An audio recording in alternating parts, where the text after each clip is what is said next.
nakahanda po akong magpakulong. Kung kinakailangan maaresto po ako, wala pong problema. Kung ito po ang kabayarang hinihingi para ipagtanggol ko ang katarungan at ang pambansang kagalingan at ang interes ng mamamayang Pilipino,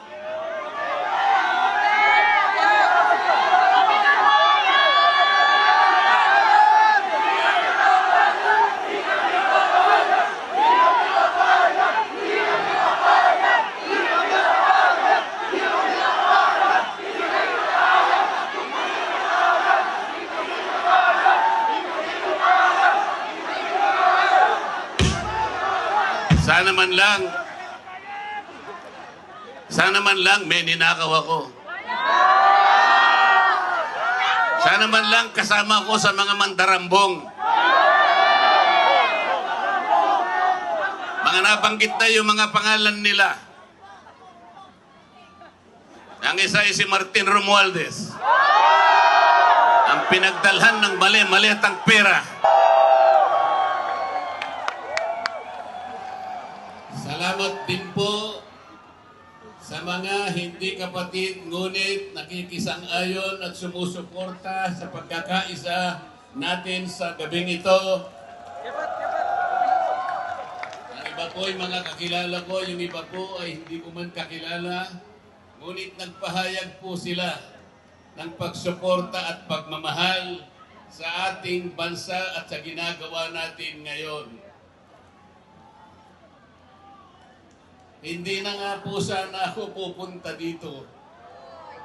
Kasi baka akalain po nung iba, ako pa po yung nag-i-instigate, hindi po. Ang palagi ko pong ginagawa, kagaya ng palagi kong sinasabi, ay kailangan may pakita natin kung ano ang tunay at tapat na paglilingkod ng isang public servant sa pamahalaan. Gusto ko pong gamitin ang aking sarili na isang mabuting halimbawa kung paano ang isang public official ay tumupad ng kanyang tungkulin dahil sa pinagtiwalaan ng mga tao para sila ay paglingkuran. Hindi ko po alam kung paano ko kayo pasasalamatan sa tuwing nababanggit ang aking pangalan na sinusuportahan po ninyo ang aking ginagawa para sa ating bansa.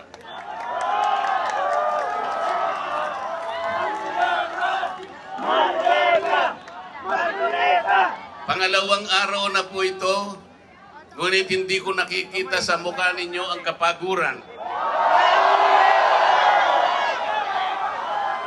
Hindi ko po alam kung paano ako magpapasalamat sa inyo.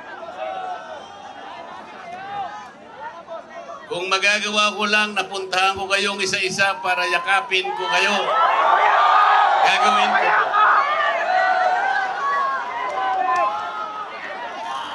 Payakap! Dito! Naisip ko nga, magdadala na lang ako ng hopya.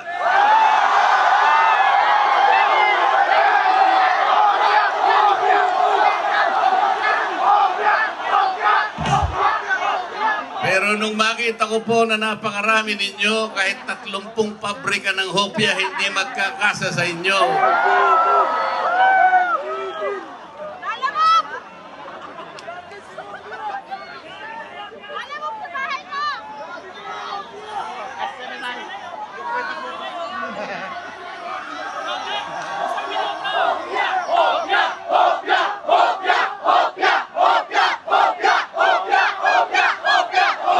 Nilulunod ang pag-iimbestiga sa flood control scam? Bakit si Marcoleta ang ikukulong, kayo ang mandarambong?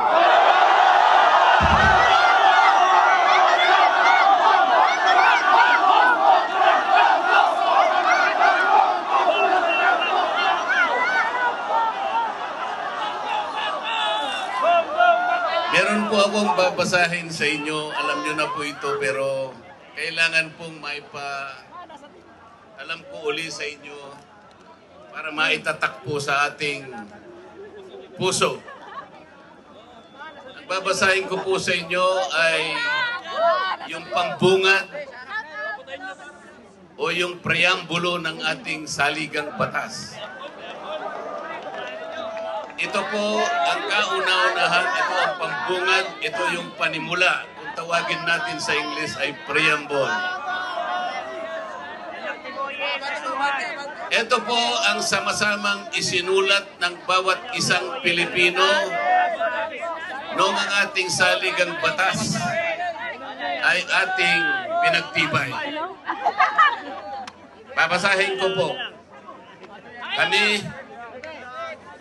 ang nakapangyariang sambayanang Pilipino na humihingi ng tulong sa makapangyarihang Diyos upang bumuo ng isang makatarungan at makataong lipunan at magtatag ng isang pamahalaan nakakatawan sa aming mga mithiin at mga lunggatiin. Magtataguyod ng kabutihan sa bawat isa, mangangalaga at magpapaunlad ng aming kamanahan at titiyak para sa aming sarili at sa angkanang susunod ng mga biyaya ng kalayaan at demokrasya sa ilalim ng pananaig ng batas at ng pamahalaang puspos ng katotohanan, katarungan, kalayaan, pag-ibig, pagkakapantay-pantay at kapayapaan ay naglalagda at naghahayag ng konstitusyong ito. Mga kababayan, ito po ang batayan kung bakit nandito tayo ngayon. Nais nating ipaalala sa pamahalaan ang ating mga layunin, ang ating mga adhikain, ang ating mga pangarap para sa ating sarili at sa susunod na saling lahi, at ang ating pangarap sa ating pinakamamahal na bansa. Ito po ang aking paninindigan at alam ko ito ang ating pinagkaisang paninindigan ngayong gabi.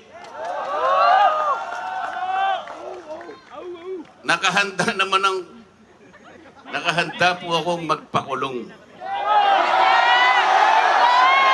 Kung kinakailangan maaresto po ako, wala pong problema.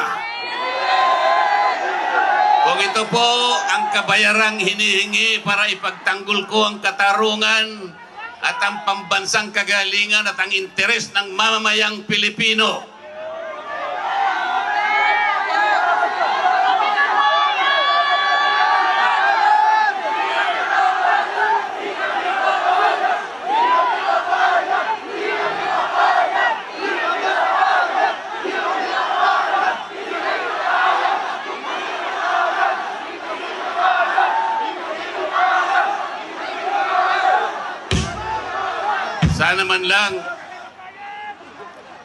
sana man lang may ninakaw ako. Sana man lang kasama ko sa mga mandarambong. Mga nabanggit na yung mga pangalan nila. Ang isa ay si Martin Romualdez. Ang pinagdalhan ng mali-malitang pera.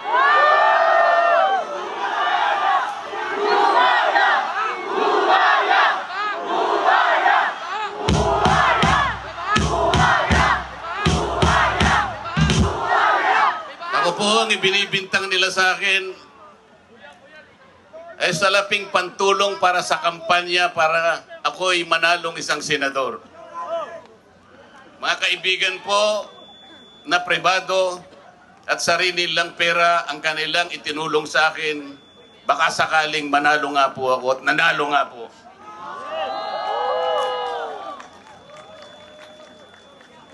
Hindi ko na po ipaliliwanag ang technicality kung paano nila inimbento ang isang gawa-gawang asunto laban sa akin.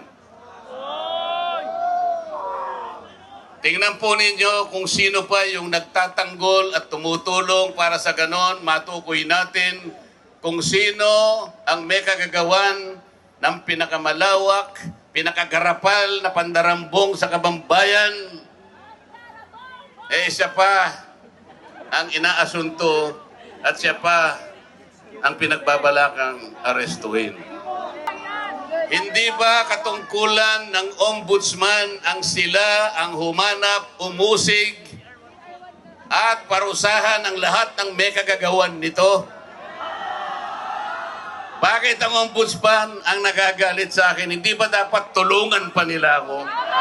Sapagkat iisa ang layunin namin. Ginawa po nilang politika ang lahat ng ito.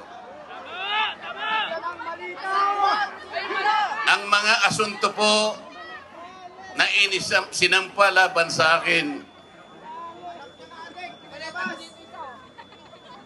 ay nagsasaysay ng kwarta. Pero hindi nagbabanggit ng korupsyon. Nagsasaysay ng halaga, ngunit hindi binabanggit ng ill-gotten wealth. Ipinipilit na iugnay ang public office, ngunit walang binabanggit na abuse of public office. Naglulubid ng mga chismis, ngunit walang ebidensya. Naglulubid ng naratibong pampolitika, ngunit walang binabanggit na elemento o sangkap sa mga krimen na kanilang gawa-gawa. Yun po ang nakapagbibigay po ng malaking kalapastanganan sa ilalim po ng mga batas na umiiral sa ating bansa. Hindi ba sinabi natin, bawal ang bend the law?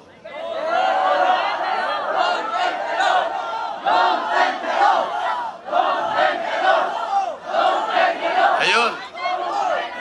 Don't bend the law.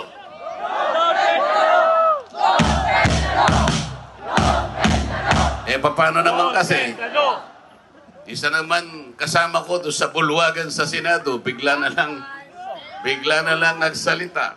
Sometimes you have to bend the law to be able to please the people.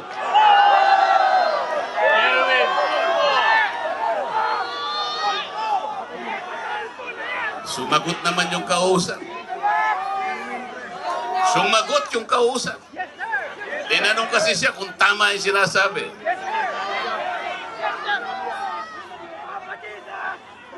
Ang sabi niya, yes sir.